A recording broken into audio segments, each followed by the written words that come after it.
본 방송에서 제공하는 투자 정보는 투자 판단에 대한 조언입니다. 방송에서 제공하는 주식의 가치, 가격 상승 및 가격 하락에 대해서는 방송사에서 보장하지 않습니다. 이 시각 헤드라인 뉴스입니다. 지난달 실업자 수가 135만 명으로 외환위기 여파가 미쳤던 1999년 8월 이후 최대 규모로 커졌습니다. 청년 실업률은 역대 두 번째 높은 12.3%를 기록했고 전체 실업률도 2010년 1월 이후 7년여 만에 가장 높은 5%를 기록했습니다. 이는 졸업철인데다가 기업이 신규 채용을 줄이며 실업률이 높아진 것으로 풀이됩니다. 한국은행은 지난달 말 기준 외국환 은행의 거주자 달러화 예금 잔액이 전달과 비교해 5% 늘어난 579억 8천만 달러로 역대 최고 수준이라고 밝혔습니다.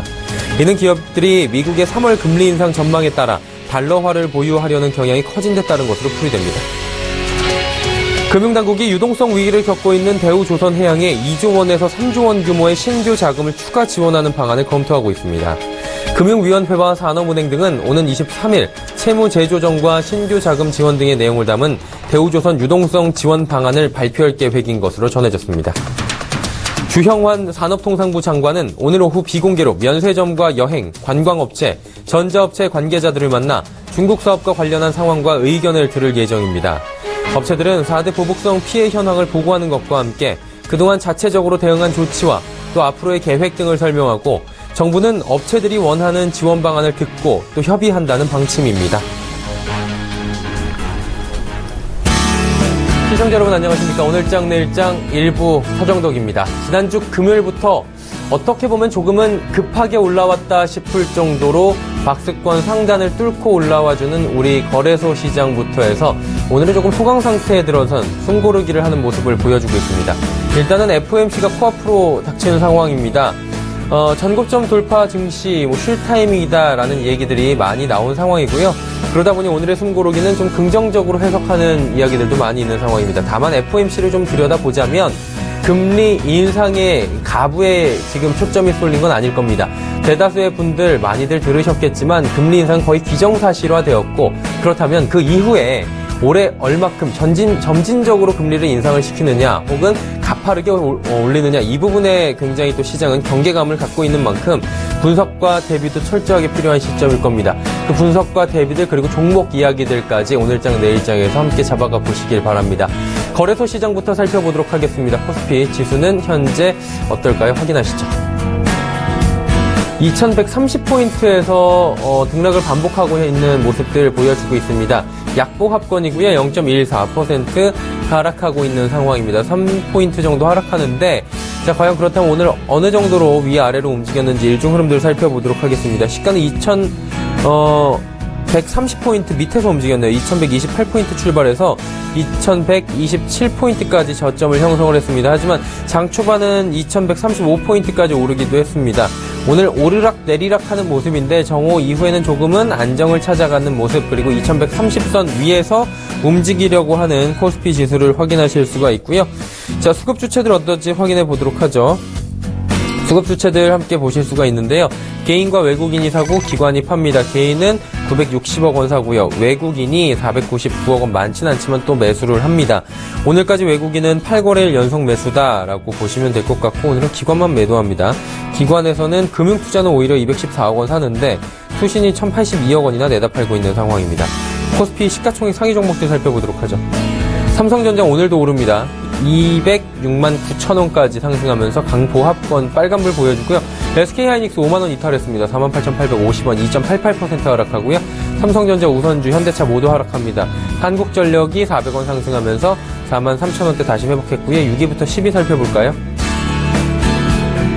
네이버 오늘 하락하지만 81만 3천 원대, 80만 원대 지지를 받고 있고요. 삼성물산도 오늘 소폭 상승합니다. 아무래도 지주사 전환 얘기들도 나오고 있고 삼성 관련주들이 그래서 오늘 이 하락장에서도 탄력을 좀 받는 모습입니다. 포스코 오늘도 하락하면서 27만 원대까지 내려섰습니다. 현대모비스 하락, 신한지주도 조정을 좀 받고 있는 상황. 11위부터 15위 살펴볼까요? 삼성생명도 오늘 금융주들이 전체적으로 좀 조정이 있는 날이고요. KB금융도 약보합권입니다. 어제까지 금융주들이 좀 가파르게 상승이 있었죠. 하지만 오늘 통신주들이 하루 쉬고 다시금 상승합니다. SK텔레콤 4.48% 상승하면서 신고가 경신했고요. LG화학 조금 전에 약보합권으로 전환했고요. SK는 3% 넘는 급등이 나와주고 있는 상황입니다. 코스닥으로 가볼까요? 코스닥은 610선 무너졌습니다. 608.62포인트. 비교적 큰 폭의 하락인데 0.9% 하락입니다. 상승할 땐 많이 상승 안 하고 하락할 땐 정말 많이 하락하는 코스닥 지수인데 그러다 보니 개인 투자자분들은 오늘 좀 실망이 크신 날일 것 같습니다. 일중 흐름들 살펴볼까요? 오늘 장 초반에 615포인트 좋게 출발했습니다. 하지만 시가가 고가였고요. 현재 포인트가 저가입니다. 꾸준히 흘러내리는 하향 곡선들을 확인하실 수가 있습니다. 수급 주체 어떨까요? 수급 주체에 또 답이 나옵니다. 개인만 사기 때문이죠. 873억 원 개인만이 순매수하고요. 기관 외국인은 동반 매도합니다. 611억 원, 219억 원 각각 매도하고 있는 상황이고요. 금융투자, 투신, 연기금 모두 동반 매도하고 있는 상황. 시가총액 상위 종목들의 변화 살펴보도록 하죠. 셀트리온이 오늘 하락폭이 큽니다. 95,000원대까지 떨어지면서 시가총액 1위가 떨어지다 보니 지수는 흔들할 수밖에 없고요. 카카오 역시, CJ ENM 역시, 메디톡스, 로엔까지 시가총액 1위부터 5위까지 모두 파란불 보입니다. 6위부터 10위는 어떨까요? 코미판만이 좀 큰 폭의 상승이 나옵니다. 3%대의 코미판만이 상승이 나오고 SK머티리얼즈 시가총액 7위로 한 계단 내려왔네요. SK머티리얼즈, 바이오메드, 컴투스, GS홈쇼핑까지 모두 하락하는 모습들입니다. 11위부터 15위는 어떨까요? SFA도 하락하네요. CJ 오쇼핑도 하락하고 휴젤, 파라다이스, 이오테크닉스 하락하는데 그중에 파라다이스의 하락폭이 굉장히 두드러집니다. 국내 양 증시 흐름 여기까지 살펴보도록 하죠.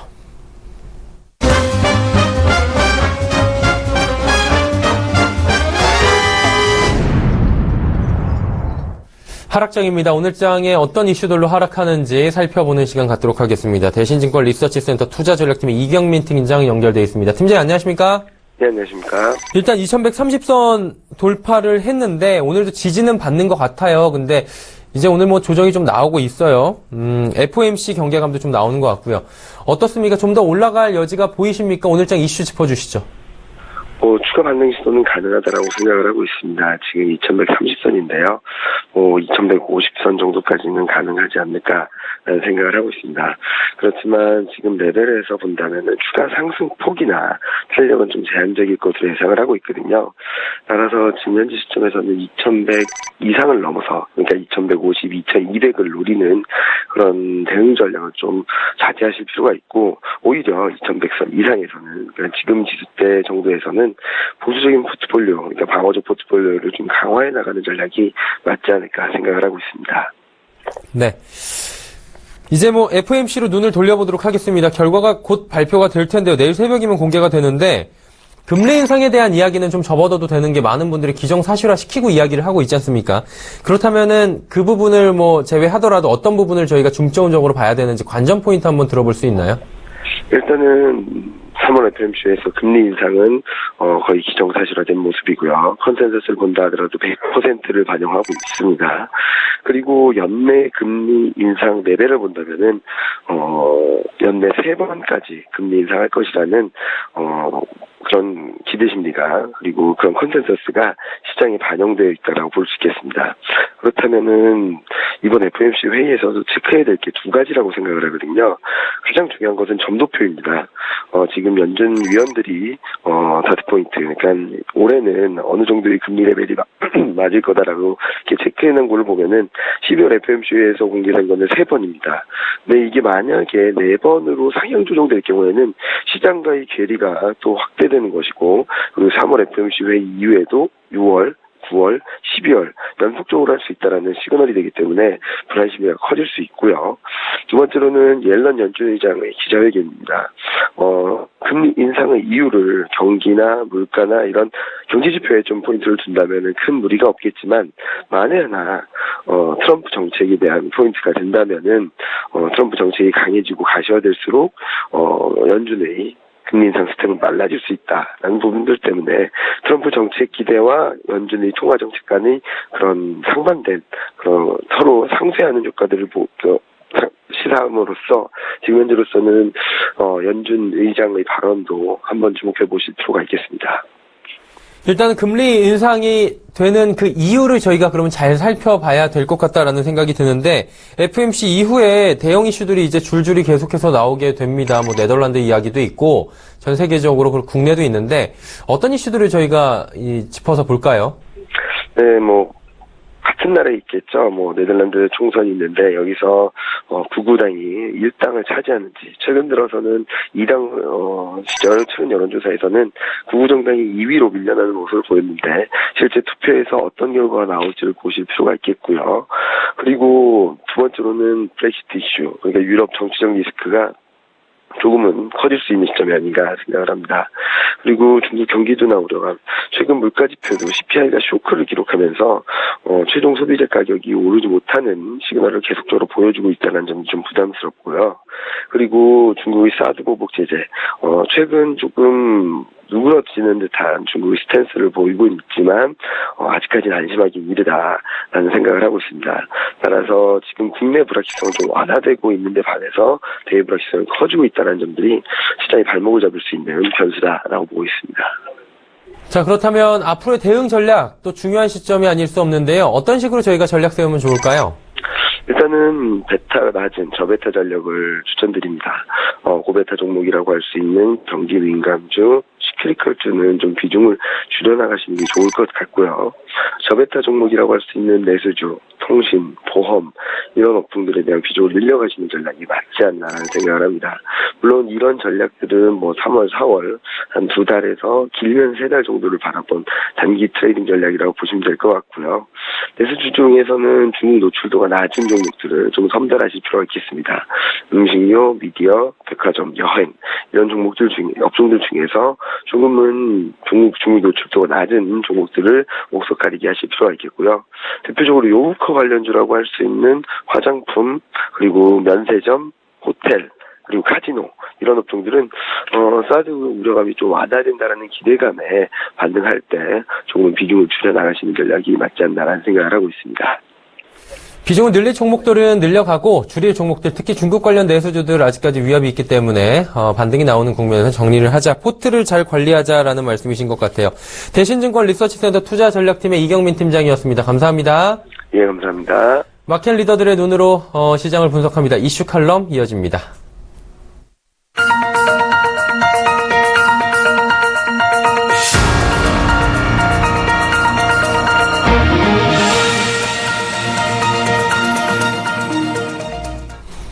이슈 칼럼 바로 이어가도록 하겠습니다. 오늘은 에스핀 김영진 대표와 함께합니다. 대표님 안녕하세요. 예, 안녕하십니까. 네, 반갑습니다. FOMC부터 바로 여쭤보도록 할게요. 오늘 우리 시간으로 오늘 이제 내일로 넘어가는 새벽이죠. 결과가 나올 것 같은데, 일단 오늘은 우리 시장은 그래서 그런지 뭐 많이 오른 것도 있고요. 숨고르기에 좀 나서고 있는 상황인 것 같아요. 국내 시장 어떻게 보시는지 한번 여쭤보고 시작할까요? 예, 오늘은 뭐 눈치 보기 흐름이 나오고 있다. 네. 말씀하신 대로 그런 흐름이다 이렇게 봐야 될 것 같고요. 이번 주 시장은 상승이 나타났는데 2100포인트 넘어서면서 시장 흐름이 여러 가지를 고민하게 만드는 그런 모습이 나타나고 있다 이렇게 생각이 됩니다. 오늘 밤 FOMC 이벤트 누구나 다 아는 사실이죠. 그거 중요한데 우리 시장 내부적인 변화의 흐름도 놓치면 안 될 것 이렇게 생각이 들고요. 이번 주에 우리 시장 상승을 보면서 약간 생소하게 느껴지는 이유는 앞서서 우리가 강세를 보이던 미국 시장이 조정을 지금 보이고 있죠.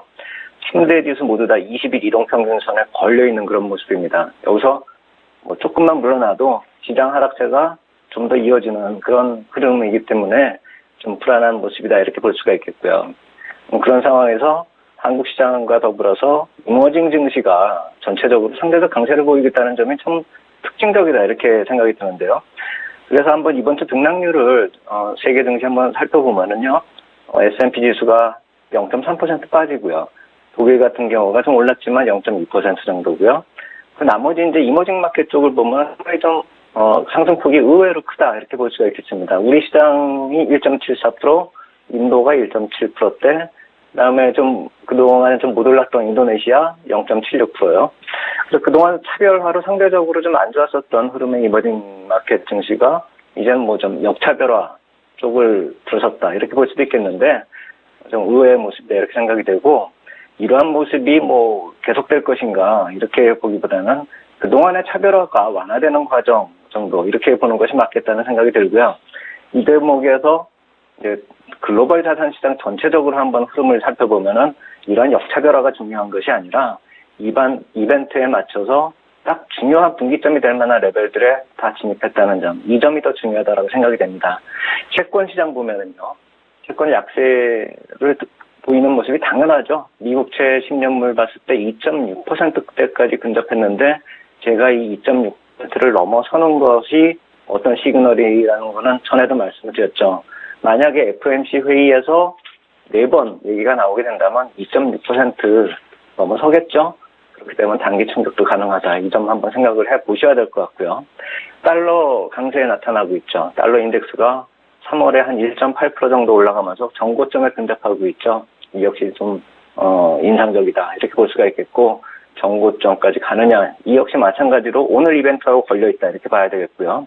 역으로 상품 시장은 약세입니다. WTI가 3월에만 11%를 넘게 하락을 하면서 작년 중반에 저항 레벨로 인식되던 곳까지 지금 내려온 상태입니다.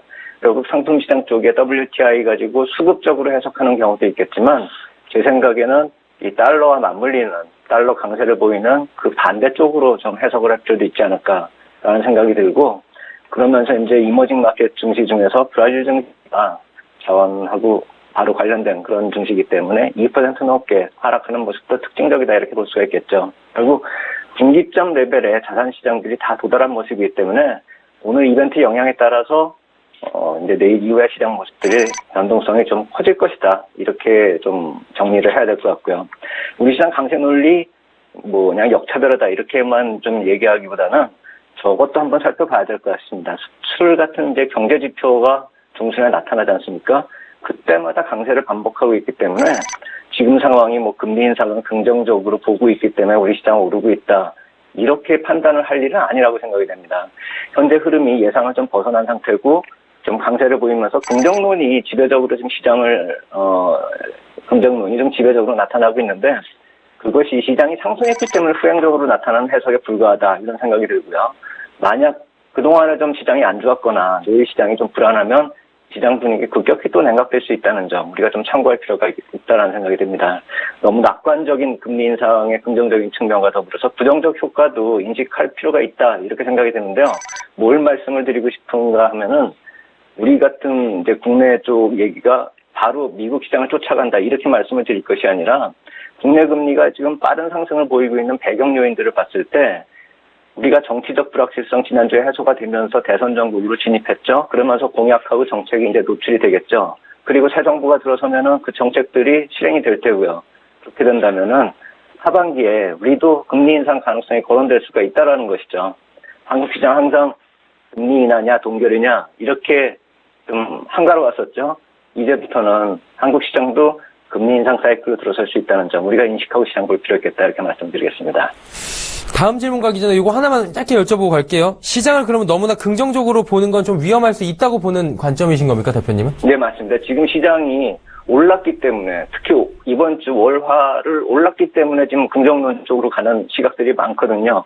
그렇게 지금 우리가 안심을 할 때는 아니다라는 그 말씀을 드리는 것입니다. 알겠습니다. 일단은 시장에 대한 평가를 한번 잠깐 여쭤봤고요. 워낙에 궁금한 부분이어서 일단은 우리 시장도 내부적으로 업종별로 영향이 좀 큰 것 같습니다. 어느 종목은 또 잘 가고 어느 종목은 못 가고 그러는 것 같은데 이 부분은 어때요? 네, 우리 시장이 이제 상승을 시작한 것이 3월 6일부터거든요. 그래서 네. 제가 한 3월 6일부터 이후에 업종별 또 그리고 지수 인덱스의 상승률을 좀 구해보니까요. 코스피 지수가 한 2%, 2.65% 정도 올랐는데 역시 또 마찬가지로 좀 이 차별화라는 말을 또 써야 될 것 같습니다. 사실 지금 투자자들이 상당히 좀 시장에 참여한 분들이 민감한 상황이기 때문에요. 지수가 2130포인트인데도 불구하고 종목들 수익률이 그렇게 나지 않는 상황이 많기 때문에 좀 조심스럽게 말을 해야 될 것 같아요. 근데 어쨌든 양극화가 나타나고 있는 건 사실이고요. 그래서 이제 IT 업종 같은 경우를 살펴보면 4.5%, 통신이 4.3%, 금융이 4%. 결국 이 세 업종이 끌고 갔다 이렇게 보면 될 것 같고요. 소형주 지수는 1.7% 정도밖에 안 올랐고 중형주 지수는 오히려 마이너스입니다. 그렇기 때문에 이번에도 마찬가지로 시장의 양극화가 좀 심각하게 나타나는 상황이고 오늘 같은 경우 지금 코스닥 지수가 좀 많이 내리고 있죠.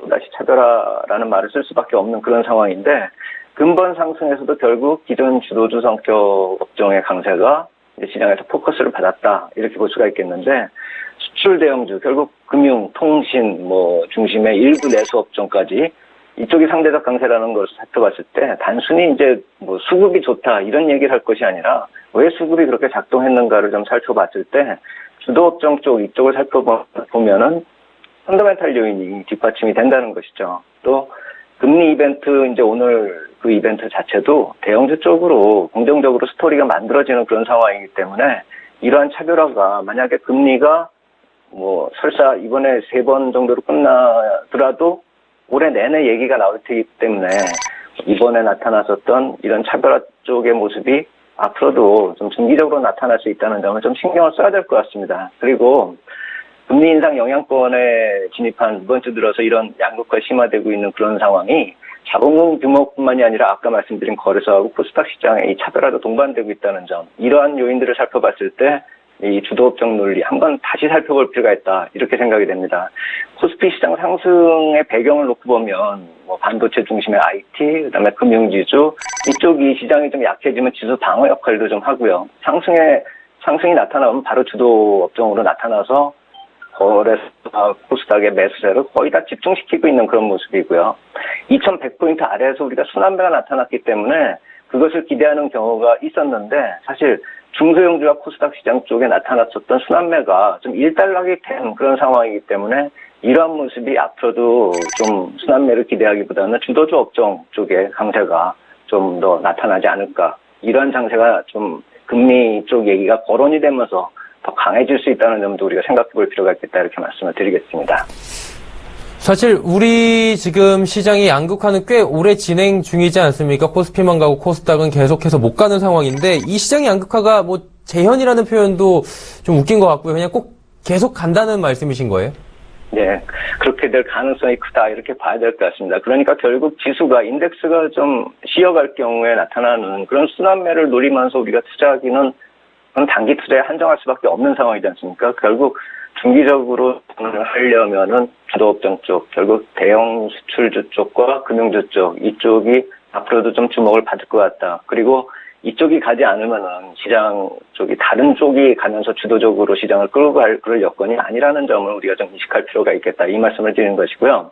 그래서 이제 거래소 중소형주 흐름하고 코스닥 지수는 아까 말씀드렸듯이 동행하는 모습이고 그 업종 구성도 거의 비슷하기 때문에 이쪽 업종들을 한번 우리가 과거에 어떤 흐름을 보였나라고 생각을 하면서 왜 지금 그런 모습이 나타날까 한번 여기서 좀 근거를 찾아보자. 오늘 그 말씀을 드리고 싶어서 좀 몇 가지를 거론할 예정인데요. 결국 그들 업종이 보면은 음식료, 의약, 뭐 미디어 엔터 이런 그런 쪽인데요. 이런 시세가 좀 지금 현재 부진했었던 그런 업종이 과거에 어떤 시세를 냈었는지 살펴보면은 2014년부터 시작돼가지고 2015년 상반기까지 아주 급한 상승이 나타났습니다. 이쪽이 그 음식료나 의약이나 미디어 엔터 이쪽이요. 그래서 중소형주 대시대가 나타났었고 그 이후에 중기 조정 국면으로 진입해서 작년에 아주 안 좋은 흐름 나타났죠. 근데 2015년까지 그 1년 반 기간 동안에 종목 시세 상승률이 보통 5배 정도 나타나는 그런 상승의 대시세가 나타났기 때문에 조정이 나타나는 것이 당연하다는 것이죠. 그래서 2016년 조정이 나타나는 것은 당연한 것이고 그로 인해서 좀 후반기에 2016년 후반기에 좀 바닥을 만들고 올해 1분기 실적 시즌을 맞춰서 이게 반등을 보이면서 순환매를 좀 끌어냈었죠. 그렇기 때문에 이것이 본격적인 상승으로 볼 그럴 상황이 아니라는 점이죠. 아직도 이 대시세의 후유증이 남아있다라는 것이고 그건 우리 시장뿐만이 아니라 글로벌 성장주가 동반해서 2016년에 그런 모습이 나타났었죠. 미국의 S&P 헬스케어나 나스닥 생명공학 지수도 작년에 고점 대비 한 10% 넘게 나스닥 생명공학 지수 같은 경우는 30% 이상 이렇게 빠진 그런 경우이기 때문에 우리 시장뿐만이 아니라 이 중소형주 쪽은 2016년에 대시세를 마친 그런 후유증이 있었고 그것이 2017년에도 좀 더 이어질 가능성이 크다 이 점을 보자는 것이고 그러한 중소형주 대시세가 나타났었던 배경 요인도 한번 우리가 살펴본다면요. 그때가 나타났었던 얘기들이 저출산 고령화에다가 저금리 저성장 이쪽이 3저 시대에다가 중국 소비 관련주하고 미디어 엔터 산업 쪽이 좀 집중이 되는 성장이 집중이 되는 그런 모습이 나타났었는데 이 배경 요인 중에서 많이 달라지고 있지 않습니까 지금 중국 소비 관련주가 거론이 될 수가 없는 상황이고요. 또 미디어 엔터 산업 마찬가지죠. 정치적 이슈하고도 맞물리면서 투자 심리가 더 악화되고 있는 그런 모습이고, 사드 관련된 정치적 악재가 이미 발생이 됐는데 자꾸 하락 사이클이 반복이 되는 모습이고, 반등 이후에 또다시 악재가 불거지고 있죠. 펀더멘탈 요인으로 봐도 중국 경제 성장률 저하라는 기본적으로 깔고 가는 리스크가 있기 때문에 최근에 이 중국 이슈 거론된 것 이외에도 여러 가지로 경쟁이 심화되고 있는 그 현재 사업 진행이나 불투명성 이런 얘기도 부각되고 있기 때문에 중기 악재라는 점에서 여러 가지로 정치적으로 펀더멘탈적으로 좀 안 좋은 상황이다. 이 점을 봐야 된다는 것이고요. 그리고 만약에 이번 이벤트에서 네 번 얘기가 진짜로 나올지는 모르겠지만 이 금리 관련된 환경 요인, 이 변화 역시 놓치면 안 될 것이라고 생각이 됩니다. 왜냐하면은 한마디로 이 중소형주 대시세 아까 배경 요인으로 말씀드린 첫 번째 3조에서 저금리가 들어가 있지 않습니까? 이제 만약에 금리 상승이 본격적으로 이루어진다라고 한다면 중소형주 시세가 나타나기가 더 힘들어진다는 것이죠. 그 배경 요인 자체가 사라졌다는 것이고요.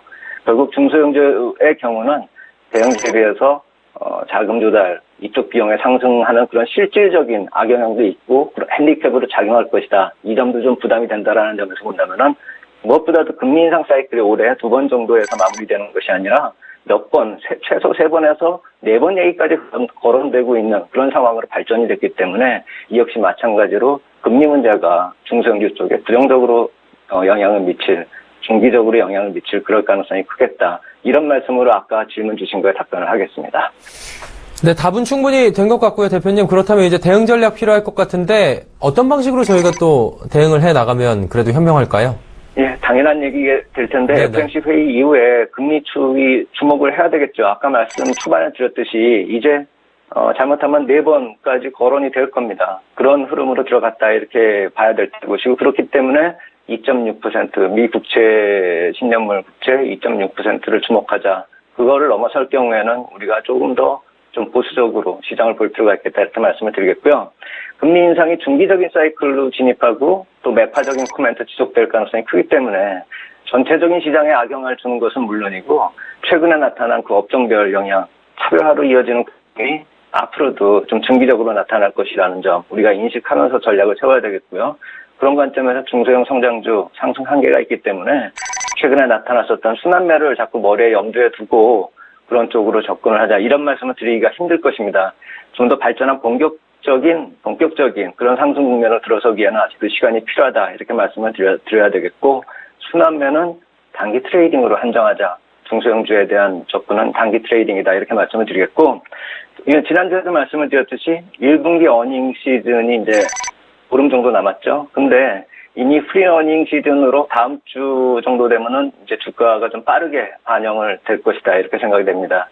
그렇기 때문에 만약에 이번 이벤트에서 약간 좀 충격이 나타나면서 조정이 나타난다라고 한다면은 우리 그동안에 좀 놓쳐왔었던 주도 업종 쪽으로 접근하는, 결국 대형주 그리고 수출 주도 업종 쪽 그리고 금융주 이쪽 쪽으로 조정시 접근하는 전략 필요하겠다 이렇게 말씀을 드리겠습니다. 좀 직접적인 질문 하나만 짧게 드리고 오늘 마치도록 할게요, 대표님. 금리 인상 이후에 그러면 시장 상황 보고 신규 매수를 하면서 이제 주도 섹터 위주로 갈아타라. 지금은 좀 신규 매수에는 자제하는 게 낫지 않은가 이렇게 저희가 받아들여도 되나요? 네, 그렇죠. 저는 지금 지수 자체가 이미 고점에 올라온 상태고 예전에 한번 말씀을 드렸습니다. 이렇게 기술적인 분석으로 시장을 접근하는 게 한계가 있긴 있는데 1차적으로 2080포인트하고 2차적으로 2150포인트 정도를 목표치로 구했기 때문에 지금 여기서 추가적인 지수 상승이 그렇게 크지 않다, 여력이 크지 않다라고 생각이 되기 때문에 조정시 매수에 한정하자는 그 말씀을 드린다 이렇게 말씀을 드리겠습니다. 네, 알겠습니다. 오늘 말씀 잘 들었습니다. 네, 감사합니다. SPM의 김영진 대표와 함께했습니다.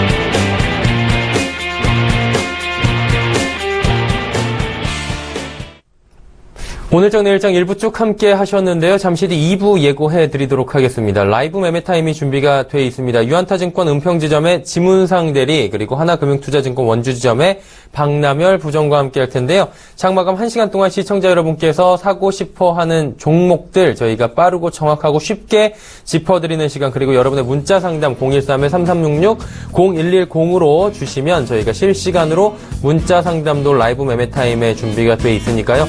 종목, 매수, 가격, 비중 꼭 적어서 보내주시고요.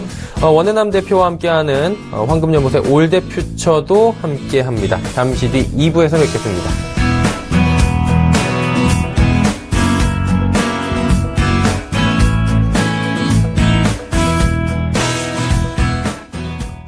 본 방송에서 제공하는 투자 정보는 투자 판단에 대한 조언입니다. 방송에서 제공하는 주식의 가치, 가격 상승 및 가격 하락에 대해서는 방송사에서 보장하지 않습니다.